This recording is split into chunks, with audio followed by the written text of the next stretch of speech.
Would a woman rather work for a man or a woman? This one comes from @nonlibtake. Here's a secret that everyone knows, but no one's allowed to talk about. Working for a female boss sucks, especially if you're a girl. Everyone always talks about the patriarchy keeping them down. Smash the patriarchy. The patriarchy is the only thing that has ever promoted me. Ask any girl when you're just having a casual conversation and she's not being a feminazi if she would rather work for a male or a female. And she will tell you. And why? Because women are jealous. Women are moody. Women are insecure. And for some reason, they take all of that out on the women working for them. Because women are mean to each other. We are our own worst enemies. And maybe, just maybe, it's because women aren't meant to spend their childbearing years in a corporate workplace. But we're not allowed to say that. You can't stick with us! Talk amongst yourself. There's bad men bosses. There's good men bosses. There's bad women bosses. There's good women bosses. Mm-hmm. The woman boss I have had was one of the best I've ever had. Like, I loved working for Randy. She was phenomenal. She is still a mentor to this day, and she is one of the best bosses I ever had. So here's the thing. She's not totally wrong. There is a lot of competition and a lot of jealousy amongst women in workplaces. Do you know why? Because of the patriarchy. And let me tell you why. Because it has been said, and again, not all men, not all male bosses, but what happens is when you're talking about being promoted, women and other minority groups will tend to feel like there's only room for one of us in that upper rung.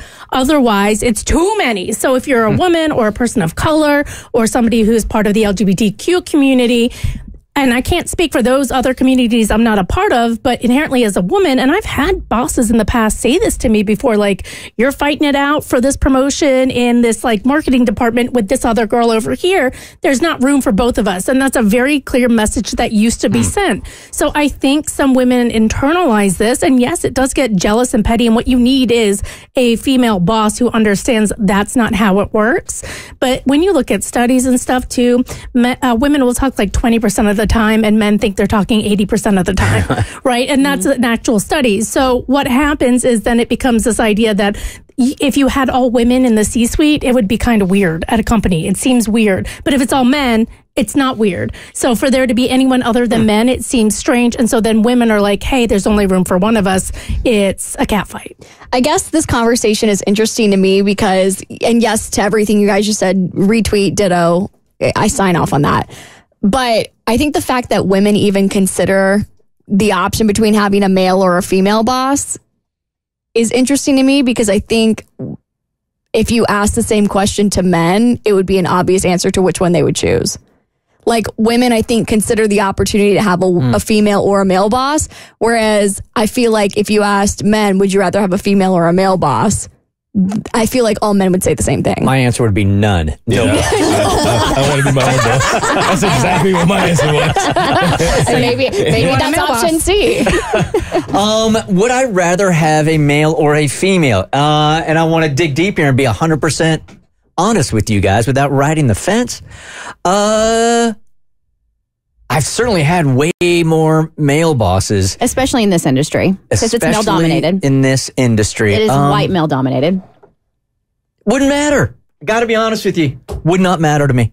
I bet it. And I bet if you have a female boss who's an entrepreneur and owns the business, I bet it's very different from a female boss in like a Fortune 500 company or something like that, who's also trying to work her way up the rungs of the ladder. That's where you might get some cattiness. But I hate this like gender back and forth. I like a boss that's competent. That's all I want. A caring boss who's competent and wants to get the work done while respecting me as a human. You should have said non-binary. Say what? You should have said you want a non-binary boss. Loophole. Hi, welcome to 2024. Are there different challenges, though? I mean, because she's trying to speak them. Are there different challenges that you have felt working for a woman than there are working for a dude? Not that I think I've felt, but that I've seen written about, like asking for raises to a male boss is harder than to a female boss if you're a woman and you're less likely to get it. So things like that. But I've had both female and male bosses, and it really doesn't feel like there's a difference. Yeah, I know what she's trying to say, but I do think it comes down to competency. Like, I've had both. I mean, I've had more male bosses than female bosses, but the only women that have ever been my supervisors have been really conscientious of the stereotypes that are put on women in terms of like we're competitive and all the things that they just said. So they've really been pushing back on that. So I feel like the tides are turning in the sense that like women are becoming self-aware that that's the pattern in the past, and we don't want to continue to perpetuate that. I think this debate is off. I don't think it should be men versus women. I think it needs to be boomer versus millennial.